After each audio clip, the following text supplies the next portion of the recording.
Alors, je vais partager avec vous quelques, quelques midrashim, des midrashim qui vont essayer de nous faire ressentir un petit peu ce qu'on doit ressentir cette journée. Et, euh, et puis un petit peu les réflexions inspirées beaucoup du Siftei Chaim. On a un midrash qui est, on va dire, très fort, un midrash qui nous dit comme ça qu'au moment où Kadosh Baruch Hu a voulu détruire le Beth Amikdash. Oui, vous avez bien entendu, au moment où Kadosh Baruch Hu a voulu détruire le Beth Amikdash, puisque rien ne peut être fait dans ce monde sans l'agrément d'Akadosh Baruch Hu. Et donc, si les nations, que ce soit le premier Beth Amikdash, à l'époque de Nebuchadnezzar, Nabucodonosor, Babylonie, ou à l'époque des Romains, si le Beit HaMikdash a été détruit, c'est uniquement parce qu'il y avait l'agrément d'Akadosh Baruch Hu. Et justement, dans ce midrash nous dit que quand Akadosh Baruch Hu a décidé de détruire son temple, eh bien, il a dit comme ça dans le midrash, tout le temps que je suis à l'intérieur de ce temple, que ma présence est dans le Beit HaMikdash, eh bien, personne ne peut approcher. Il faut savoir que avant, Sancheriv est venu avec une armée comme il n'y a certainement jamais eu dans toute l'histoire de l'humanité, a fait le siège de Yerushalayim, et Kadosh Baruch Hu a envoyé comme ça on dit un malach qui a pris son petit doigt et qui a anéanti cette armée instantanément. Kadosh Baruch Hu, comme on le sait, maître du monde, et qui non seulement a créé l'univers, mais le crée à chaque instant, a, si on peut dire comme ça, c'est des mots, mais un contrôle total et sans limite sur sa création. Et c'est seulement parce que Hachem a laissé les goïms, les nations, rentrer dans le temple que ça a pu se faire.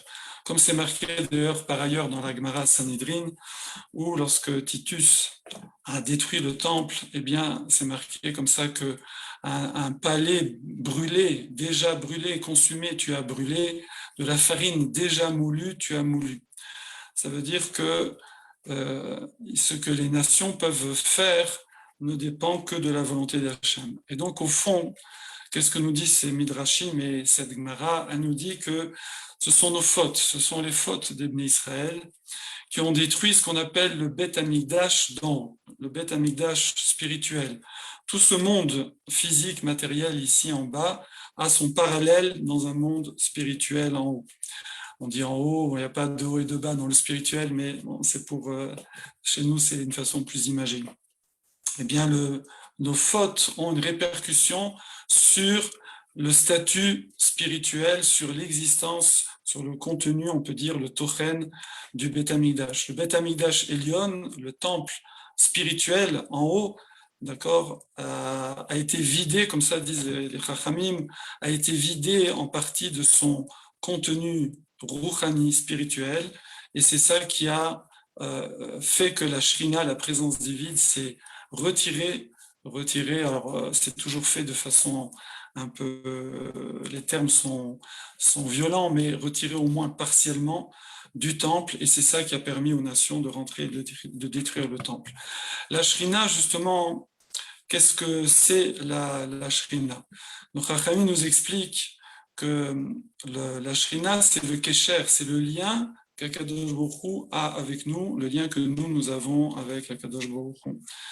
Le Beth Amikdash, c'est pas seulement un endroit qui permettait d'avoir un lien avec Hachem, un lien individuel, pratique, et de faire kapara, d'effacer ses fautes et de se rapprocher d'Hachem, comme le mot korban vient de l'ekarev, qui rouvre le rapprochement, mais c'était également un sinor, un conduit de la hashpaha, de l'influence du flux divin. Ça veut dire que tout le clan Israël et les nations également, le monde entier, profitaient, si on peut dire comme ça, de ce flux qui passe par l'intermédiaire de toute la voda, de tout le service qui était fait au Beth Amikdash.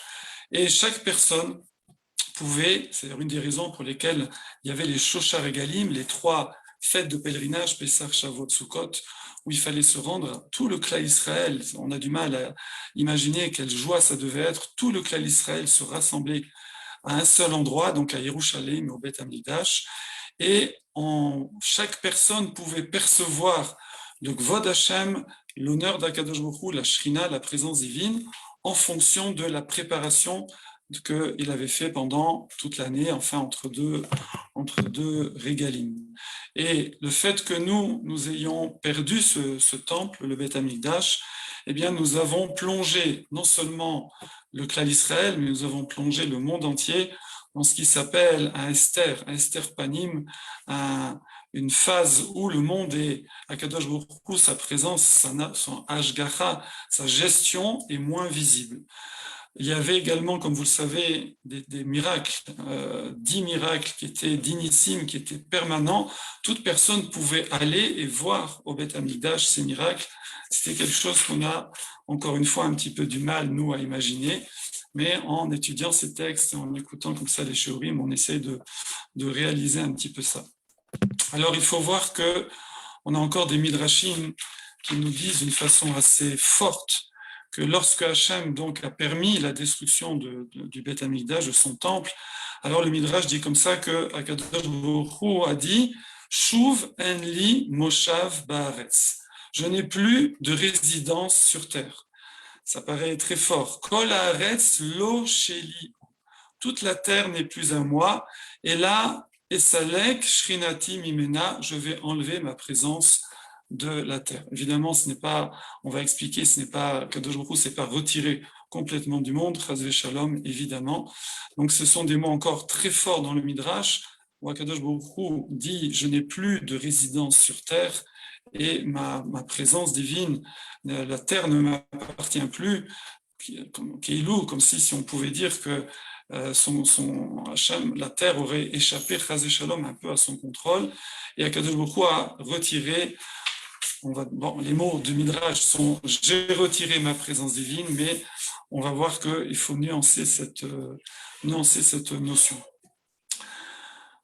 C'est marqué dans un autre Midrash aussi très imagé que Akadosh Baruch Hu bacha, qu'Akadosh Baruch Hu bacha, Akadosh Baruch Hu, Hachem a pleuré et il a dit « ma asiti ».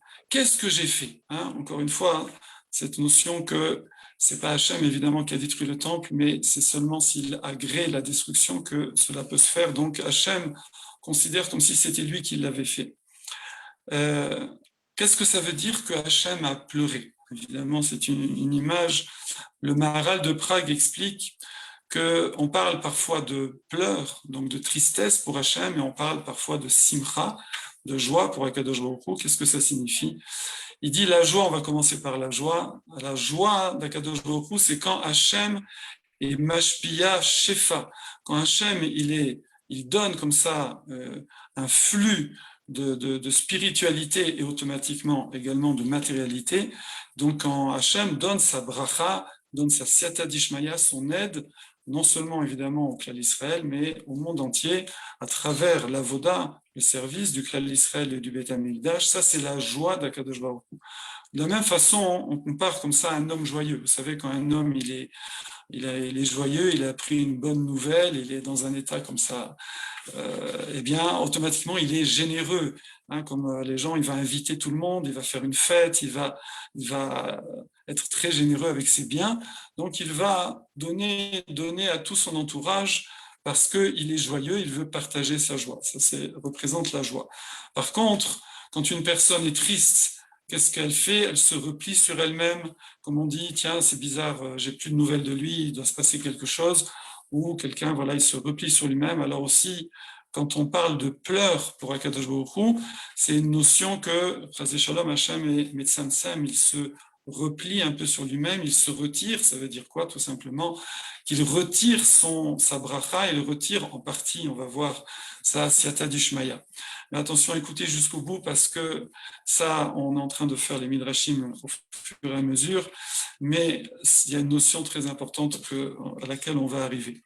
C'est qu'en vérité, nos chachamim nous disent que c'est pas Hachem en vérité, même si les mots sont là, les mots, les midrashim qu'on vient de lire, les mots sont là, mais c'est pas comme ça qu'il faut les comprendre. Comment il faut les comprendre? Il n'y a aucun retrait en fait d'Akadosh Baruch Hu. Comme ça, c'est marqué En Simsum Metzido.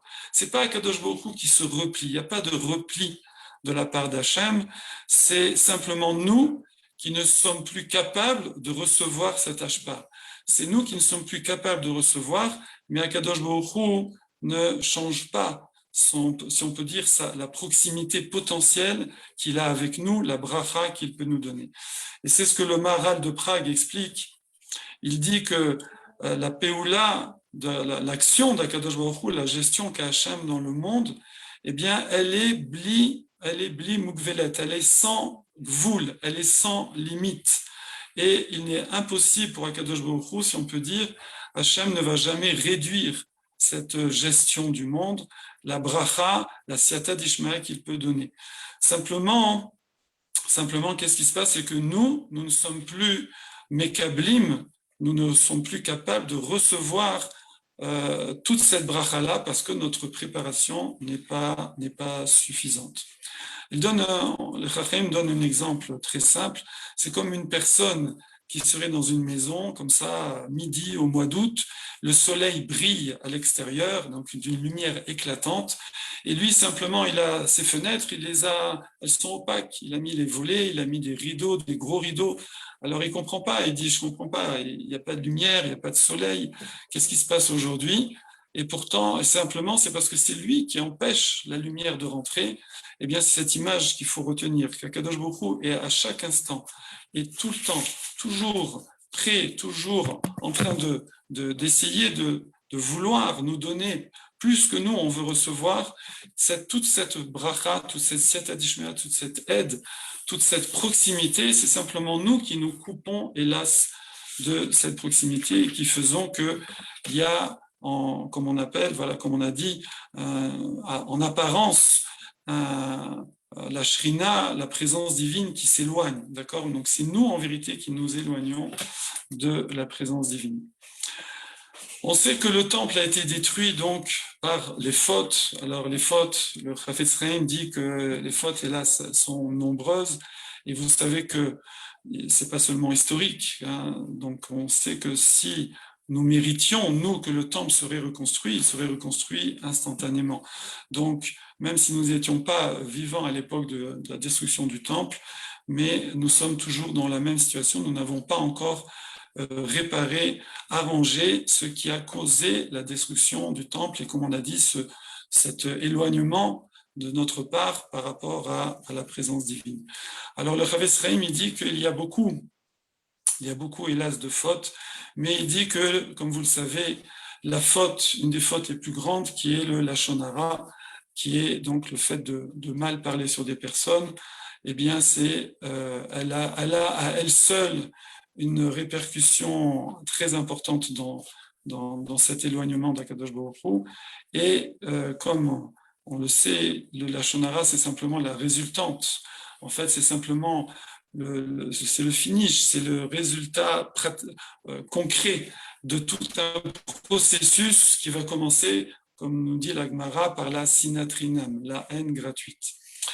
La haine gratuite, Rav Edelstein, Shlita, nous explique que même si la Gemara cite la haine gratuite comme la cause de la destruction du temple, en vérité, c'est toutes les midot raot, c'est toutes les mauvaises midot, tous les mauvais traits de caractère qui sont à l'origine de la destruction du temple et de cet éloignement.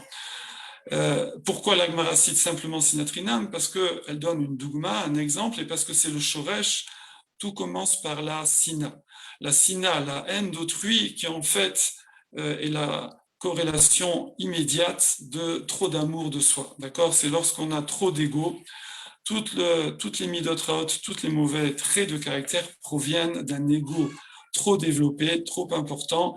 Quand moi je prends trop de place, j'ai plus de place pour les autres.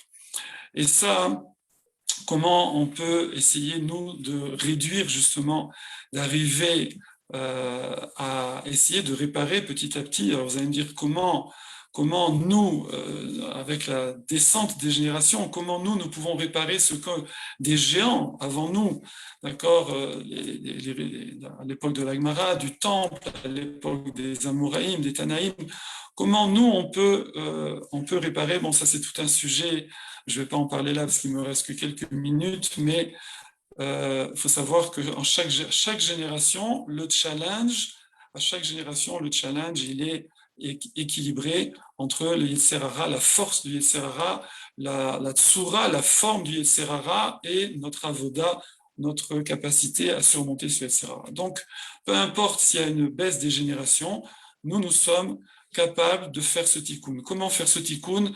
Eh bien, en réduisant justement notre ego. Et ça, c'est notre trésor. Notre trésor, c'est toute cette Torah, toute l'étude de la Torah. Évidemment, depuis longtemps, depuis des siècles, nos sages nous ont dit que l'étude du Moussar est indispensable pour arriver à ce résultat.